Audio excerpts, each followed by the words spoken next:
السلام علیکم عزیز طلباء، سی بی ایس سبجیکٹ کا پروفیسر ندیم آپ سے مخاطب ہوں۔ آئین سازی کا جو چیپٹر ہم پڑھ رہے ہیں، لاسٹ ٹائم ہم نے پڑھا تھا 1956 کا آئین، اب اس کے بعد 1962 کا ایک آئین ہے، اس کے اہم خدوخال، اس کا جو پس منظر ہے بنانے کا، وہ تھوڑا سا ہم ڈسکس کریں گے کہ فروری 1960 میں ایوب خان نے سابق چیف جسٹس شہاب الدین کی سربراہی میں آئین سازی کے لیے ایک 10 رکنی آئینی کمیشن اس کو بنایا ایک، اور اس کمیشن نے اپنی جو تجاویز یا سفارشات تھیں وہ 1961 میں صدر مملکت کو پیش کی۔ اس کے بعد وزیر خارجہ منظور قادر کی سربراہی میں قیادت میں کابینہ کا ایک 7 ارکان پر مشتمل کمیٹی بنائی گئی، آئینی کمیٹی، جس نے آئینی کمیشن کی سفارشات کو نظر انداز کرتے ہوئے جو پہلے سفارشات پیش کی تھیں، اس کمیٹی نے کیا کیا، ان کو نظر انداز کرتے ہوئے اپنی مرضی سے آئینی سفارشات بنائیں، جنہیں گورنرز کی کانفرنس میں منظور کیا گیا۔ اسی طرح آئین مکمل کر لیا گیا۔ تو اس آپ کو یہ جو سارا پروسیس ہے، اس میں پارلیمنٹ یا جو منتخب نمائندے تھے ان کا کہیں پہ کوئی ذکر نہیں ہے، تو یہ ایک لحاظ سے جمہوری طریقہ کار کو اس میں تھوڑا سا نظر انداز کیا گیا۔ 8 جون 1962 کو صدر ایوب خان نے ایک صدارتی حکم کے ذریعے اس آئین کو ملک میں نافذ کیا، اور اس کے جو نمایاں، جیسے پہلے ہم 56 کے پڑھ چکے ہیں خدوخال، یا اس کی پراپرٹیز ہیں، خصوصیات ہیں کہ کون کون سی جو اس میں کیسی تھیں، وہ ہم اس میں پڑھیں گے کہ یہ بھی پہلا آئین بھی ہمارا تحریری تھا، یہ بھی تحریری ہے۔ 1962 کا آئین 250، اس کی سیکشن یا دفعات 5 شیڈول یا اسکیجولز، یہ گوشوارے تھے اس کے 8 ترمیم اس میں کی گئی، اور ماشاء اللہ کے جو 31 ضوابط تھے، رولز تھے، قوانین تھے، وہ جو تھے ان پر مشتمل ایک تحریری آئین تھا۔ اسے 12 حصوں میں تقسیم کیا گیا، گویا ضخامت یا جسے آپ کہتے ہیں لینتھ میں یا موٹائی میں آپ کہہ سکتے ہیں اسے، کہ اس کی جو ضخیم تھا بیسیکلی، مطلب ایک کوئی کتابیں ہوتی ہیں، کچھ تھوڑے صفحات ہوتے ہیں، جن کتابوں کے صفحات زیادہ ہوں گے انہیں ہم کہیں گے کہ یہ ضخیم ہے۔ تو یہ جو ضخامت ہے اس کی لینتھ کے حوالے سے، تو لینتھ ہی تھا بیسیکلی کے لحاظ سے، یہ 56 کے آئین سے طویل تھا۔ اب یہ بھی کیسا، وہ بھی پہلا بھی تحریری تھا، یہ بھی تحریری آئین ہے۔ دوسرا یہ جو اس میں دوسری خصوصیت ہے وہ پہلے میں بھی تھی، اس میں بھی ہے، یہ بھی فیڈرل تھا، وہ بھی فیڈرل ہی ہے۔ اچھا، 1956 کے 1962 کے آئین کے مطابق 1962 کے آئین کے مطابق پاکستان 2 صوبوں پر مشتمل ہوگا، ایک وفاق ہوگا، قومی اسمبلی میں دونوں صوبوں یعنی مشرقی پاکستان و مغربی پاکستان میں دوبارہ برابر کی نمائندگی ہوگی، جتنے بندے وہاں سے لیے جائیں گے اسمبلی کے لیے، اتنے بندے ہی دوسرے حصے سے لیے جائیں گے۔ انتخابی ادارے میں بھی دونوں صوبوں کے نمائندان کی تعداد یعنی یکساں، یعنی 40,000 ایک، اس میں جو تھا نا ایک انتخابی ادارہ بنایا گیا، اور اس کی جو ٹوٹل ارکان کی تعداد تھی اس میں وہ تقریباً وہ 80,000 تھے، تو 40,000 دونوں اس میں سے الیکٹورل کالج جسے کہتے ہیں، انتخابی ادارہ۔ تو آئین میں مرضی حکومت کے اختیارات کی وضاحت کی گئی، باقی ماندہ جو اختیارات ہیں وہ صوبوں کو دیے گئے۔ صدارتی آئین تھا یہ، پہلا پارلیمانی تھا، یہ صدارتی، اس کی نوعیت تھی پریزیڈینشل فارم آف، اس میں گورنمنٹ تھا، پریزیڈینشل کانسٹیٹیوشن تھا۔ اس آئین کے تحت صدارتی طرز حکومت کا تجربہ کیا گیا۔ صدر سربراہ مملکت اور سربراہ حکومت دونوں تھا۔ جس کا انتخاب بنیادی جمہوریتوں کے 80,000 ارکان پر مشتمل انتخابی ادارہ 5 سال کے لیے کرتا تھا۔ تمام جو انتظامی اختیارات کا جو محور تھا وہ صدر تھا۔ اس کو قانون سازی کے وسیع اختیارات دیے گئے۔ کابینہ کے ارکان قومی اسمبلی کے، کابینہ کی جو صدر کی کابینہ تھی وہ قومی اسمبلی کی بجائے صدر کے سامنے جواب دیتے۔ کلیدی اسامیوں کی تمام تقرریاں، جتنے بھی اہم عہدے تھے، کلیدی اسامیاں مطلب اہم عہدے جتنی بھی تھے، ان کی تمام کی تقرریاں کون کرتا تھا؟ صدر خود کرتے تھے۔ پہلے ہم نے پڑھا تھا آئین وہ تھا فلیکسیبل تھا، لچکدار تھا، اب یہ اس کے مقابلے میں ریجڈ تھا، یا پھر کہہ سکتے ہیں استوار آئین تھا۔ اس آئین کے تحت قومی اسمبلی کی 2/3 اکثریت آئین میں ترمیم کر سکتی۔ ترمیمی بل جو ہوتا تھا وہ ترمیمی بل صدر کی منظوری کے لیے پیش کیا جاتا، اس کے دستخط سے وہ بل قانونی شکل اختیار کرتا۔ صدر منظوری کے بغیر اسے دوبارہ قومی اسمبلی میں بھیجنے کا اس کے پاس اتھارٹی تھی۔ قومی اسمبلی میں 3/4 اکثریت اگر اسے دوبارہ پاس کر دے تو صدر اسے استصواب رائے کے لیے انتخابی ادارے کے سامنے پیش کر سکتا تھا۔ اگر انتخابی ادارہ کثرت رائے سے منظوری دے دے تو صدر کی منظوری کے بغیر ہی وہ آئین کا حصہ بن جاتی تھی۔ مطلب بیسیکلی اگر آپ نے آئین میں ترمیم کرنی ہے تو اس کے لیے اس میں ایک ٹف طریقہ کار تھا۔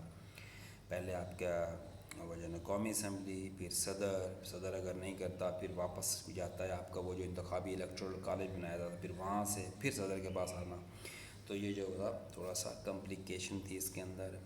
اس کو مطلب کوشش کی گئی کہ اس کو ریویژن کیا جائے کہ آئین کے اندر بابر تبدیلیاں نہ ہو سکے۔ اب اس میں بھی پہلے آئین کی طرح جو آپ کا 56 کا آئین تھا ہمارا، وہ بھی یونی کیمرل تھا۔ ایک ایوان تھی جو آپ کی قانون ساز ادارہ پارلیمنٹ تھی، وہ ایک ہی ایوان تھی، اس میں دو ایوان نہیں تھے کوئی۔ 1956 کے آئین کی طرح 1962 کے آئین میں بھی ایک ایوانی مقننہ کو ترتیب دی گئی جسے قومی اسمبلی کا نام، جس کو بالواسطہ انتخاب کے ذریعے انتخابی ادارہ 5 سال کے لیے منتخب کرتا تھا۔ اس میں دونوں صوبوں کو جو ہے نا مساوی نمائندگی دی گئی۔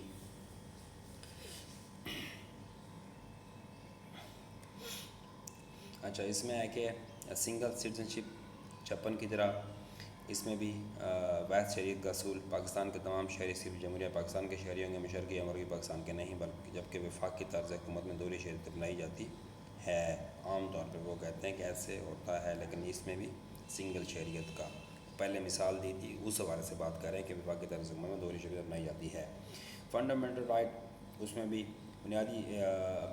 بنیادی جو حقوق تھے ان میں تذکرہ، جو آپ کو بنیادی حقوق کا تذکرہ، یہ جو بات لکھی ہے اس میں کہ بنیادی طور پر آئین میں فنڈامنٹل رائٹ کا تذکرہ مفقود تھا، نہیں تھے وہ، مطلب آپ کو نظر نہیں آتے تھے۔ آئین میں پہلی ترمیم کے ذریعے بنیادی شہری حقوق شامل کیے گئے اور ان کے تحفظ کی ضمانت دی گئی۔ کس کے ذریعے؟ عدلیہ کے ذریعے۔ ان حقوق کے منافی کوئی قانون سازی ممکن نہ تھی۔ حکومت کا کوئی شعبہ بنیادی حقوق کے خلاف اقدام نہیں کر سکتا تھا۔ عام ترین بنیادی حقوق میں تحریر و تقریر کی آزادی، اجتماع و انجمن سازی، مطلب آپ کوئی تنظیم بنا سکتے تھے، کوئی اکٹھ کر سکتے تھے جسے ہم اجتماع کہتے ہیں، گیدرنگ کر سکتے تھے، کوئی اپنی پولیٹیکل پارٹی بنا سکتے تھے، کوئی بک لکھ سکتے، تحریر کوئی بھی کوئی تقریر کر سکتے تھے۔ مذہبی آزادی تھی، جان و مال کا تحفظ تھا، یہ آپ کے بنیادی حقوق ہیں سارے۔ تقریر، تحریر، اجتماع، مطلب گیدرنگ کر سکتے ہیں آپ، جلسہ جلوس سے کہہ سکتے ہیں۔ اور اس کے بعد انجمن سازی، آپ اپنی تنظیم بنا سکتے ہیں، پولیٹیکل پارٹی بنا سکتے ہیں۔ مذہبی اپنی آزادی ہے آپ کو، یہ تمام کے تمام چیزیں آپ کے بنیادی حقوق میں شامل ہیں اور ان کا تحفظ عدلیہ کے ذریعے آپ کا آئین کرتا ہے۔ اسلامی اس میں پروویژن دیکھ لیں کون سی ہیں دفعات۔ اس آئین میں قرارداد مقاصد کو پہلے کی آئین کی طرح 56 کے آئین کی طرح ابتدائی کے طور پر شامل کیا گیا، اور جس میں یہ وضاحت کی گئی کہ پوری کائنات کی حاکمیت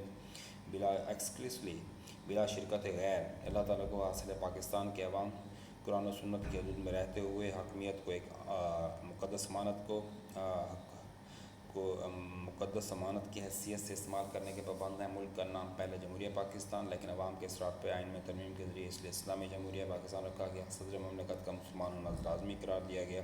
پاکستان کے عوام کی اپنی انفرادی و اجتماعی زندگی اسلام کے اصولوں کے مطابق بسر کرنے کے لیے پاکستان جو ہے نا ایسے اقدامات کیے جائیں گے کہ لوگ اپنی زندگیاں قرآن و حدیث کی روشنی میں گزار سکیں۔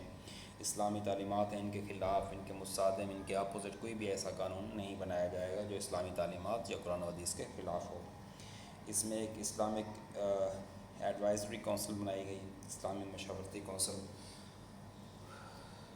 صدر پاکستان، گورنر مرضی اور صوبائی اسمبلیوں کو قانونی معاملات میں مشورے دینے کے لیے ایک اسلامی مشاورتی کونسل بنائی گئی، تاکہ جو آئین سازی ہے وہ اسلام کے قوانین کے مطابق ہو۔ یہ بیسیکلی ایک بے اختیار سا ادارہ تھا جس کی رائے کی حیثیت صرف یہ مشورہ دے سکتا تھا، مجبور نہیں کر سکتا تھا آپ کو، مطلب حکومت کو اس کو یہ جو ادارہ تھا صرف آپ کو ایڈوائز کر سکتا تھا کہ آپ یہ کر سکتے ہیں یا یہ آپ ایسا کر لیں، ایسا کر لیں، لیکن یہ نہیں تھا کہ اس کی جو تجاویز تھیں وہ آپ کے نا آپ کہہ سکتے ہیں کہ وہ کہ حکومت کو اس کے لیے تسلیم کرنا یا ماننا بہت ضروری ہو۔ لیکن صرف ایک مشاورتی کا لکھا ہوا جیسے مشورے کی آپ تک ایک مشورہ دے سکتی تھی، آپ کو کمپیل نہیں، مجبور نہیں کر سکتی تھی۔ اس کے بعد نیشنل لینگویجز جہاں تک ہیں اردو اور بنگالی دونوں زبانوں کو قومی زبان کی حیثیت، لیکن انگریزی زبان کو اس وقت تک سرکاری زبان کی حیثیت حاصل رہے گی جب تک کہ قومی زبانیں تفصیلی زبان کی حیثیت حاصل نہیں کر لیتی۔ انڈائریکٹ ڈیموکریسی کا کنسیپٹ اس میں وہ کیا گیا، ڈائریکٹ نہیں تھے، اس میں آپ براہ راست انتخاب کا طریقہ کار ختم کر کے بالواسطہ انڈائریکٹ جمہوریت کا نظام قائم کیا گیا۔ اس نظام کو بنیادی جمہوریتوں کا نظام قرار دیا گیا۔ اس کا نام رکھا گیا صدر، قومی اسمبلی اور دونوں صوبائی اسمبلیوں کے انتخابات کے لیے ایک پہلے کیا بنایا گیا، انتخابی ادارہ قائم کیا جس کے ارکان کی تعداد 80,000 تھی، جو بعد میں 1,20,000 تک کر دی گئی۔ ان کو عوام منتخب کرتے تھے، پہلے ان کو عوام منتخب کرتے تھے، اسی منتخب جو آپ کا الیکٹورل کالج ہے یا انتخابی ادارہ ہے، عوام نے ان کو ووٹ دینے تھے، اور یہ جو 80,000 بندے تھے یہ وہ بعد میں 1,20,000 ہو گئے۔ یہ ارکان پھر کیا کرتے تھے، یہ ارکان دونوں صوبوں میں سے یکساں تعداد میں لیے جاتے تھے، اور یہ آگے جا کے پھر جو ہے نا صدر کا انہوں نے انتخاب کرنا تھا۔ یہ ایک طریقہ کار تھا ان کا انڈائریکٹ ڈیموکریسی کا۔ تو آج کا ہمارا یہ ٹاپک تھا آئین سازی کے حوالے سے۔ تو امید ہے آپ اس لیکچر سے استفادہ حاصل کریں گے۔ اللہ تعالیٰ آپ کا حامی